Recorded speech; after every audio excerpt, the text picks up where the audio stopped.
Have you ever felt the world tilt on its axis? Mine did, in the sterile blue glow of a GPS history screen inside my wife's car. It was 2 a.m., parked in our own silent garage in a quiet Chicago suburb, the only sound the frantic pounding in my ears. A single recurring address stared back at me, a budget motel off the I-90 expressway, a place called the Starlight Inn. Every Friday night for the past 3 months, her car had traveled to that same dingy parking lot. Every Friday she told me she was at her book club. The screen was a digital tombstone for our marriage, and I was staring right at the cause of death. I felt the cold dread wash over me, the kind that starts in your gut and freezes you from the inside out. I knew, with a certainty that was as absolute as it was agonizing, that my life would never be the same. If you genuinely enjoy our stories, please subscribe to the channel. Tell us where you're from, and what time it is right now. It's always fascinating to know how far our story flows. For 10 years, Jessica was my world.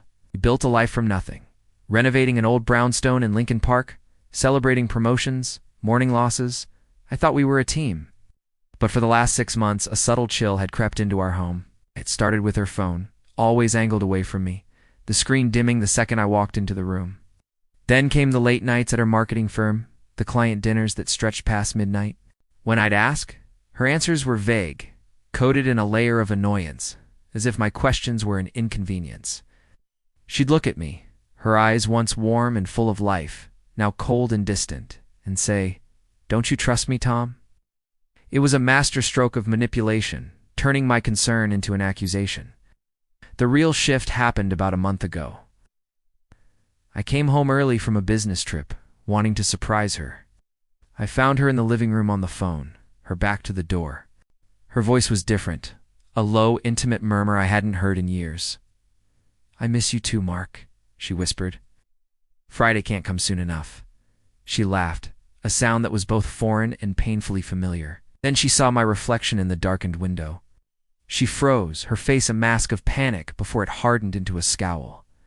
She snapped the phone shut. "You're home early," she said, her voice flat. No hug, no smile. When I asked who Mark was, she rolled her eyes. "He's a new junior partner." God, you're so insecure.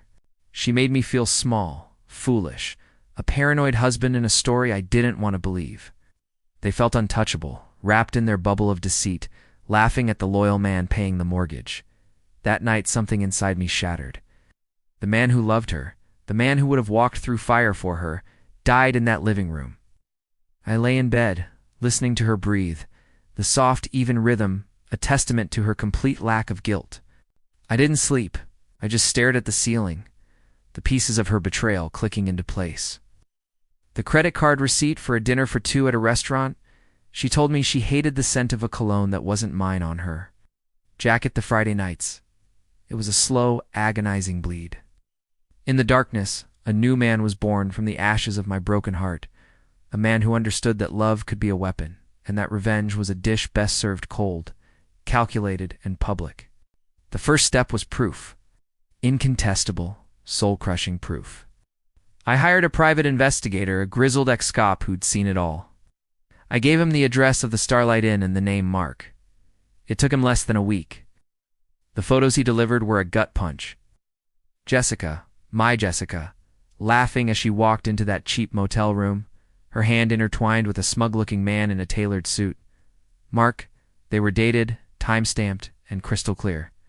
The pie also gave me a full dossier on Mark Peterson, a partner at a rival firm, married with 2 kids. The hypocrisy was staggering. I locked the photos in my safe, each one a nail in the coffin I was building for them. Next, the law. I met with the best divorce attorney in Chicago, a shark named Ms. Albright. I laid out the evidence on her polished mahogany desk. She didn't flinch. "Illinois is a no-fault state, Mr. Davis," she said, her voice sharp.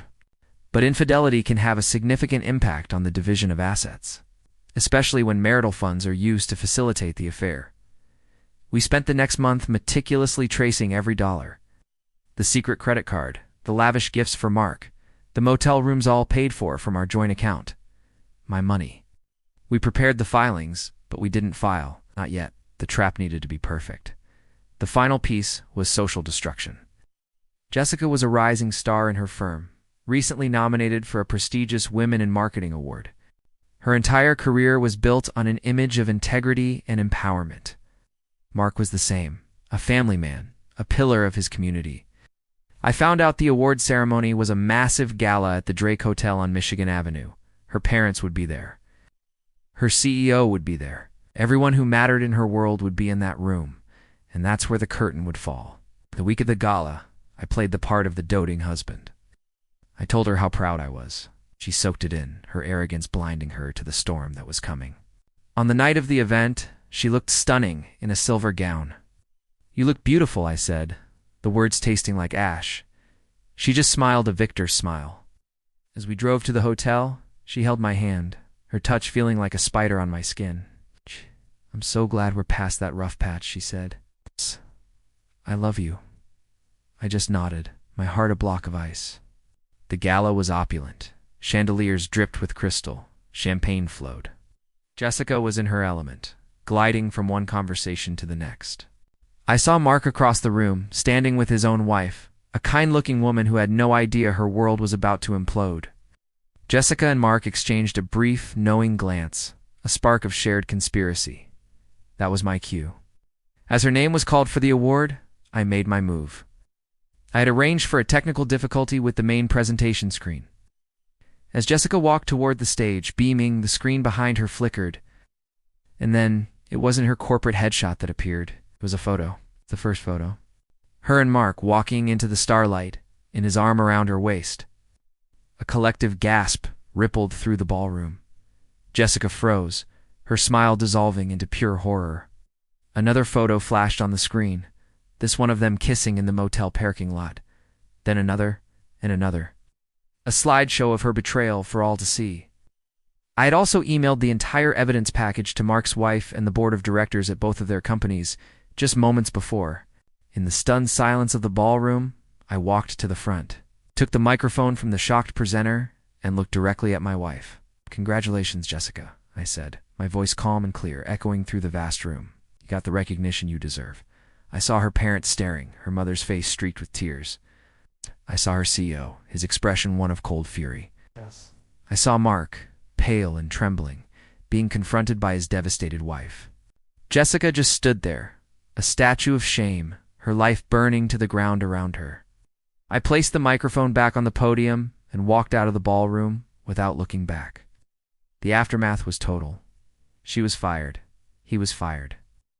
Their affair was the talk of the Chicago business world. My divorce was swift and brutal. Ms. Albright ensured I kept the house and the majority of our assets, citing the mountain of evidence of her financial infidelity. She was left with nothing but her shame. Sometimes, late at night, I sit in the quiet of the house we once shared, the house I won back. I don't feel triumph. I don't feel joy. I just feel the profound, echoing silence where a life used to be. The ghost of the man I was haunts these rooms, reminder that when you burn down the world of those who wronged you, you still have to live in the ashes. It's the end.